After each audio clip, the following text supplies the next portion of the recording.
Team India का असली boss कौन है, ये सवाल एक बार फिर सुर्खियां बटोर रहा है। बीसीसीआई ने रवि शास्त्री को कोच और कप्तान के सिर पर बैठाया तो धोनी ने एक ऐसा बयान दिया जो हैरान करने वाला है। कप्तान की माने तो डंकन फ्लेचर वर्ल्ड कप तक टीम के कोच बने रहेंगे। हालांकि बीसीसीआई को ये बात बिल्कुल गवारा नहीं। टीम इंडिया का बॉस कौन, डंकन फ्लेचर या रवि शास्त्री? इंग्लैंड के खिलाफ टेस्ट सीरीज में करारी हार के बाद भारतीय क्रिकेट बोर्ड ने रवि शास्त्री को टीम का डायरेक्टर बनाया। डंकन फ्लेचर के सहायकों को छुट्टी पर भेजा गया। बीसीसीआई के इस फैसले को डंकन फ्लेचर पर कार्रवाई के तौर पर देखा गया। लेकिन अब टीम इंडिया के कप्तान ने साफ किया है कि ड्रेसिंग रूम के अंदर फ्लेचर की पावर कहीं से कम नहीं हुई है। Yeah, Ravi will look into everything, but still, Duncan Fletcher is the boss. So it's not like, his powers or his position has been curtailed. One day series से ठीक पहले प्रेस कॉन्फ्रेंस पर धोनी के इस बयान से नया विवाद उत्पन्न हो गया है। वर्ल्ड कप के लिए टीम इंडिया का कोच कौन होगा, ये फैसला बोर्ड और चयन समिति को लेना है। लेकिन बोर्ड के बिग बॉस एन श्रीनिवासन के रुतबे का ऐसा असर है कि धोनी अपने सामने किसी को कुछ नहीं समझते। इसका नतीजा है उनका ये बयान, जिसमें वो साफ कहे हैं कि डंकन फ्लेचर ही वर्ल्ड कप में टीम को लीड करेंगे। धोनी के इस बयान ने बीसीसीआई के कुछ सदस्यों को नाराज कर दिया है। बीसीसीआई के एक अधिकारी ने एक अखबार से कहा कि धोनी ये फैसला नहीं ले सकते कि टीम का कोच कौन होगा, ये फैसला तो बोर्ड को लेना है। वर्ल्ड कप में हिस्सा लेने वाली टीम और कोच का फैसला बीसीसीआई की चयन समिति करेगी। टीम इंडिया के कप्तान धोनी इस बुनियादी बात को जानते होंगे। दूसरी ओर फ्लेचर और शास्त्री की भूमिका को लेकर धोनी के बयान से कंफ्यूजन की स्थिति पैदा हो गई है। टीम के डायरेक्टर का पद संभालने के बाद रवि शास्त्री पहले ही ये बयान दे चुके हैं। वनडे सीरीज के दौरान डंकन फ्लेचर सहित पूरी टीम मुझे रिपोर्ट करेगी, जबकि कप्तान धोनी के मुताबिक शास्त्री टीम को बाहर से इनपुट देने भर के लिए हैं। He's here to overlook the operations and give his input, from the outside what he feels and everything. It's good to have him. The reason being, he's someone who's very proud Indian cricketer, and at the same time he's someone who's really positive, BCCI सूत्रों के मुताबिक board Ravi Shastri को world cup तक team का director बनाना चाहता है।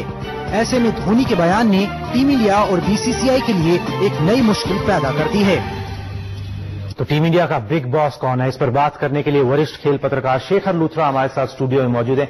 Shekhar sir, Dhoni ने बहुत ही प्यार से, बहुत ही आराम से जो है मीडिया में आ रही सारी बातें, चाहे वो अखबार में छप रही हो, चैनल पे चल रही हो, सबको गलत साबित कर दिया। मगर द थिंग इज कि आप खेलने पर ध्यान नहीं दे रहे हो, जीतने पर ध्यान नहीं दे रहे हो, आपको जवाब देने की जल्दी लगी रहती है। देखिए, इसको एरोगेंस कहते हैं, और धोनी को मालूम है आप और मैं यहां पर बैठकर कुछ भी बोले, धोनी का आप बाल भी बांका नहीं कर सकते।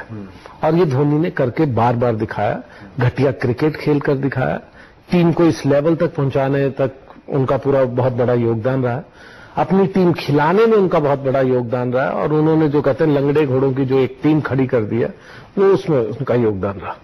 अब बात यह है कि आपको सच में लगे कि वो कुछ, मैं तो कहूंगा ये एरोगेंस भी नहीं, ये तो वही है ना, वो अंधे जो रेवड़ियां आपस में बांटते रहते हैं। ये रवि शास्त्री कौन है? रवि शास्त्री भी तो उसको ठीक है।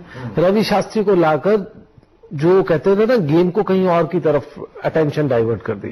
एक कोई मामला गड़बड़ हो तो दूसरी तरफ को ध्यान नहीं दीजिए, ये पॉलिटिशियंस का काम होता था। आजकल ये श्रीनिवासन, धोनी, ये सभी बैठकर रात को ना, मैं और आप तो बोलते हैं, ये रात को आराम से बैठ के खाते पीते और बड़े खुश होते होंगे, देखिए वो लोग बोलते रहते हैं और देखिए हम अपना काम कर रहे हैं।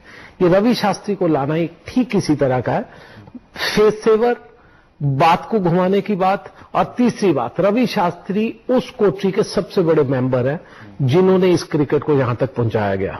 बड़े प्लेयर रहे हैं, ठीक है, जैसे भी रहे हो, लेकिन पॉइंट यह है कि रवि शास्त्री बीसीसीआई के पेरोल पर है।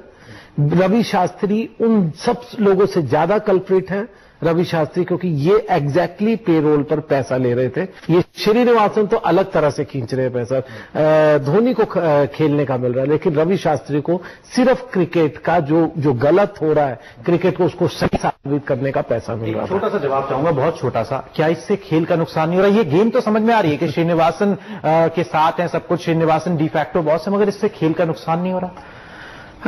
देखिए, वक्त बताएगा। 7 साल से हम लगातार यही बात कर रहे हैं कि क्रिकेट खराब हो रहा है।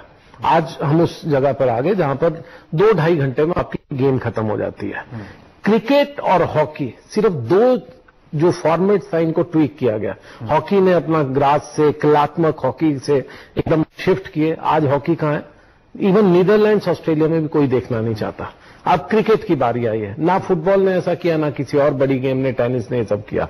क्रिकेट ने वो करना शुरू किया। अब T20 पे ले आए, हो सकता है T10 भी आए, और क्रिकेट 7 साल में यहां है। 7 साल बाद अगर यहीं पर रहे अगर हम सब लोग, तो बात करेंगे क्रिकेट कहां तक ये लोग घुसा कर लेंगे। बिल्कुल, क्रिकेट कहां जा रही है। और सबसे बड़ी बात है, जब इस तरीके के बयान आते हैं, इस तरीके के मैसेजेस आते हैं, मीडिया में कुछ और छप रहा है, सेक्रेटरी कुछ और कह रहा है, कप्तान कुछ और कह रहा है, तो खिलाड़ी भी कहीं ना कहीं कंफ्यूज हो जाता है। उसका दिमाग खेल की बजाय बाकी चीजों में ज्यादा घूमने लगता है। बात करते हैं कोच की। कोच फ्लेचर पर सवाल क्यों उठते रहे, इसका सबसे बड़ा सबूत है उनके आंकड़े। ये सच है कि सिर्फ कोच को नाकामी के लिए जिम्मेदार नहीं ठहराया जा सकता, लेकिन खुद फ्लेचर के बायोडाटा के लिए ये हालात अच्छे नहीं हैं।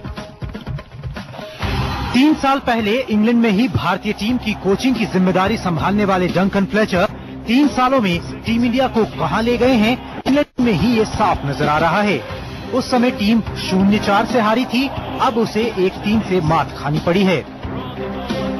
65 साल के कोच डंकन फ्लेचर के तकनीकी ज्ञान के कसीदे कई बार पढ़े गए, लेकिन सच्चाई ये है कि भारतीय टीम के खिलाड़ी तकनीकी खामी के चलते ही इंग्लैंड में औंधे मुंह गिरे।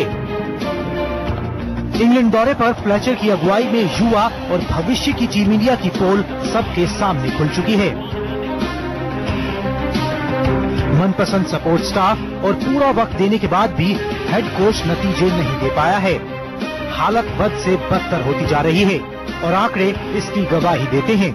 फ्लेचर की अगुवाई में टीम इंडिया ने कुल 32 टेस्ट मैच खेले, 12 में उसे जीत मिली, 15 में हार का सामना करना पड़ा। इस दौरान विदेश में 17 टेस्ट मैच खेले गए, सिर्फ 1 में जीत मिली और 13 में हार का सामना करना पड़ा। फ्लेचर की कोचिंग में भारतीय टेस्ट टीम विदेशों में तो बुरी हारी ही, भारत में भी इंग्लैंड से टेस्ट सीरीज हारने का कमाल फ्लेचर के दौर में ही हुआ। वनडे में भी विदेशी जमीन पर फ्लेचर का रिपोर्ट प्रभावित नहीं करता। फ्लेचर की कोचिंग में भारत ने विदेश में 51 वनडे मैच खेले, 26 में जीत मिली जबकि 19 में हार।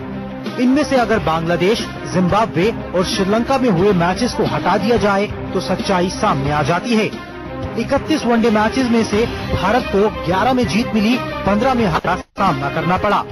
इन आंकड़ों के साथ ये कयास लगाना भी मुश्किल नहीं है कि अगर कोच को अभी नहीं बदला गया तो अगले साल यानी 2015 में ऑस्ट्रेलिया और न्यूजीलैंड में होने वाले वर्ल्ड कप में क्या हाल होगा।